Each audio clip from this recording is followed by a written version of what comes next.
What is up, everyone? It's Demolition Derby for Life. I'm here gonna do an update video on the Derby Wagon, guys. I've been kind of putzing away on it. Been getting a few things done the last couple days. Getting things done here and there. Getting it a lot closer, that's for sure. There's realistically not all that much left to do, other than throw the motor in, trans, make up a drive shaft. Might try to use my slider. I just have to find a couple of different yokes for the ends and whatnot. Will be very easy to do. But yeah, that's kind of what I need to get done.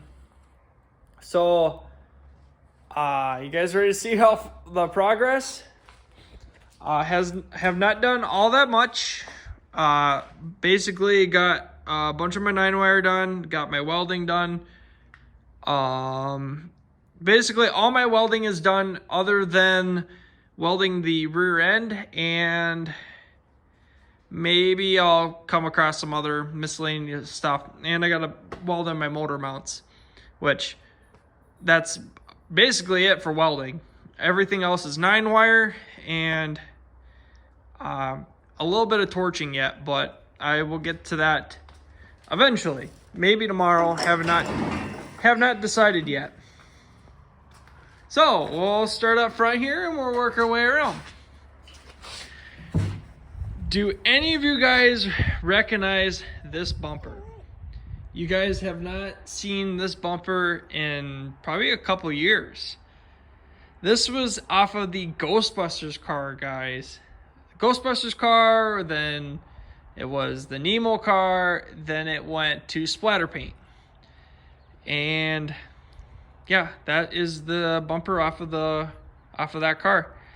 Very light run on it, so hopefully we'll get a little bit better run. Pretty happy that I finally got this thing off of that thing over there and put it on here. We'll see how well it holds up. Actually use it for once instead of keep burning through my bumper stash.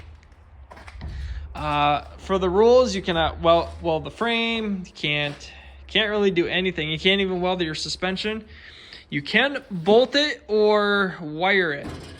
And this is how I interpreted on bolting it, is welding a little bit of all thread or whatever on the bottom and just suck it down. That's my interpretation of bolting it. So we'll see if they let that fly. If not a big deal. I also shoved a bunch of blocks inside the coil springs and wired them in, just to give it that extra little bit of stiffness. So we will see how that plays out. If I want to, I could loosen these bolts up and let it bounce a little bit more and get a lower bumper height. If I really want to do that. I haven't decided if I want to run these tires up front. I think I want to go grab a different set I have out in the back and then put those on the front. And then I got to find my skiddies for the back. Have this A-frame. This was off of the Pumpkin Smash car, the Charlie Brown car. That was off of there. That was sitting on the wall. I was like, we'll grab that, weld that on, be perfect. This is the cage that was out of the, what one was it? I think, if I remember right, this one was out of the Crude's car, that other wagon that I ran last year. That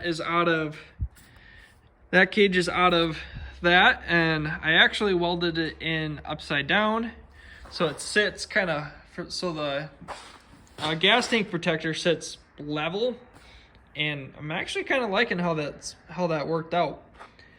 But yeah, that's all welded in. The halo bars off of the Pumpkin Smash car, I taped my top doors. I didn't go too crazy on that just because I don't want to have to cut it, but I'm sure it'll pass. But these I could do as much as I want, and I think that's gonna help. I'm gonna do the same thing on the other side. On my wire, you're allowed to go around the frame. You're allowed 6 spots. Not around the frame, but 6 spots per door. And I put 3 on the driver's door just because you could weld the driver's door, but I figure I'm going to try to see if I can get away with that. And then you're at least 2 spots on the bottom per door, and then you're allowed like 2. So 1, 2, 3, 4. And I could put like 2 more, 5, 6. But realistically, that's all that I need. That's all I really want to do. The door is welded, and then just a few extra things to help keep the frame up. And I don't know how well the body mounts are on this thing, so yeah. But gas tank's in, battery box is in. They're all bolted down. Very simple. I actually, I didn't think I'd be able to, but I actually got part of the seat bolted in, and I actually worked out with the mounts that was in this car.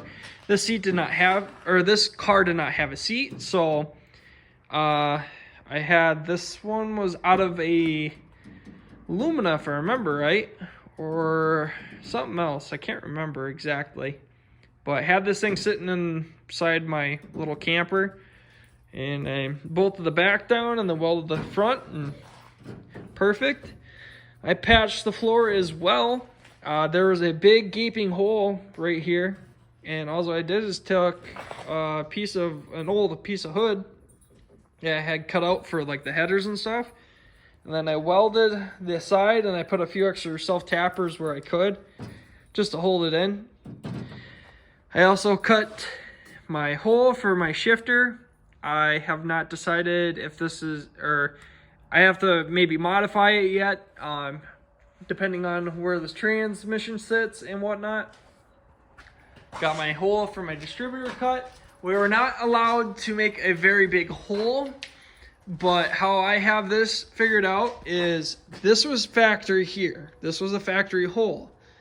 This is only like 11 by 13 or something like that.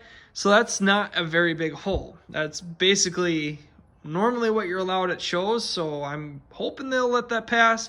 And then I just smashed everything back just to give that little extra clearance.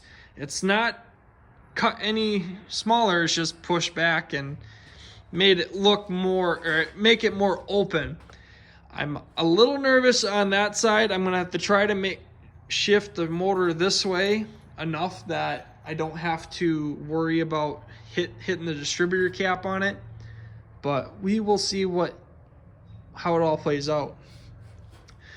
This door will be the very, very last thing I do other than paint. I just have to wire it up, and that's about it. Then I got this door all wired up and taped. That's about it.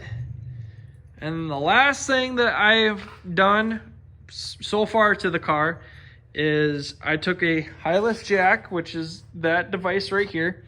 You can find these in relatively any old car, and it works great for giving that little bit of kicking.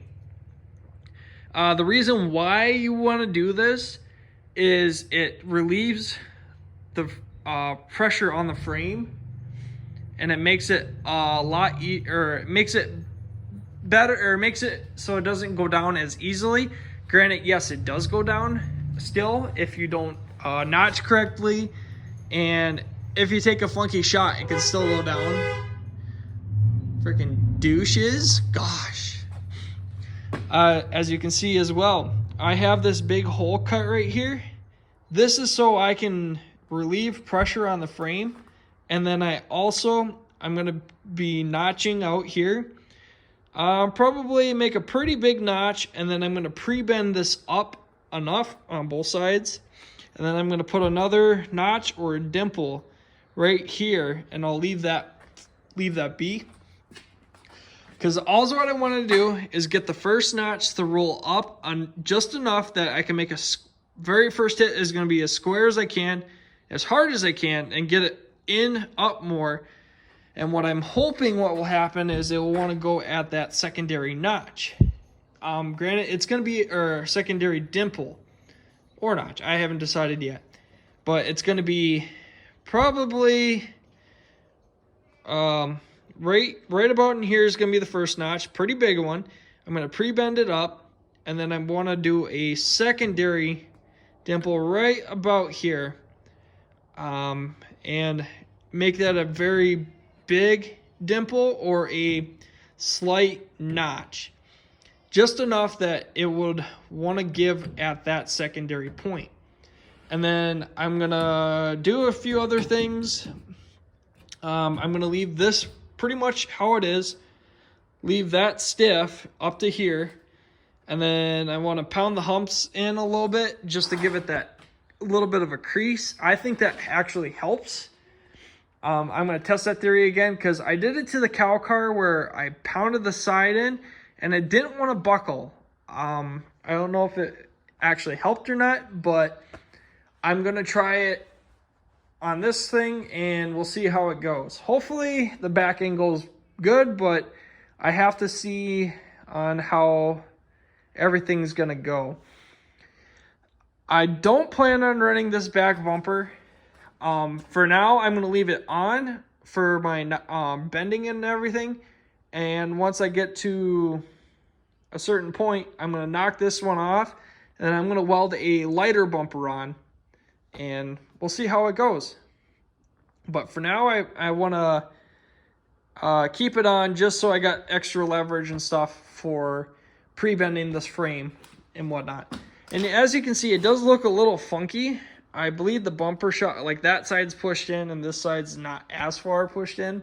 So I think that's another factor too. I want to get those bumper shocks pushed in as far as I can, just to keep that extra little bit of leverage off of the back of the frame.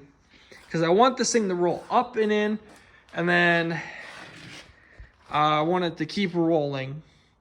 And then this is going to go way up, hopefully, since it's already pre-bent up. And then I might try to see if I can get away with doing some 9-wire back here with no tailgate. I was allowed 6 spots for 9-wire, but with this, the rules for the wagon there's no rules for the wagons. I don't think they're expecting a wagon to come or anything. So I want to see what I can get away with. For now, I want to try to 9-wire these sides together and twist it so that way they don't want to blow outwards once this thing rolls in. And then I want to maybe try to 9-wire from the roof crossways to the frame, and just to keep that from going down. It's going to be a bit of a tricky thing to do, but we will see. I want to try that 9-wire cross. I tried it in my van one year, but they made me cut it. But I want to definitely try this. I'm allowed 2 spots of the frame, I believe. So I think I could get away with there to there, and then this sideways, just to keep it from blowing outwards. Because I want everything to suck inwards. And once the back end suck in, it's basically a freaking big ball of metal. But there you go, guys. There's a little update on the wagon that's going to Granite City Speedway. If you guys made it this far into the video, that's where this car is going. I hopefully can get this thing done in time. It's not till the 23rd, but we will see, guys. But thank you guys for watching my videos. I appreciate it. Hope you guys enjoy this little sneak peek on what I'm building. Don't forget to like, subscribe. We'll catch you guys all in the next video.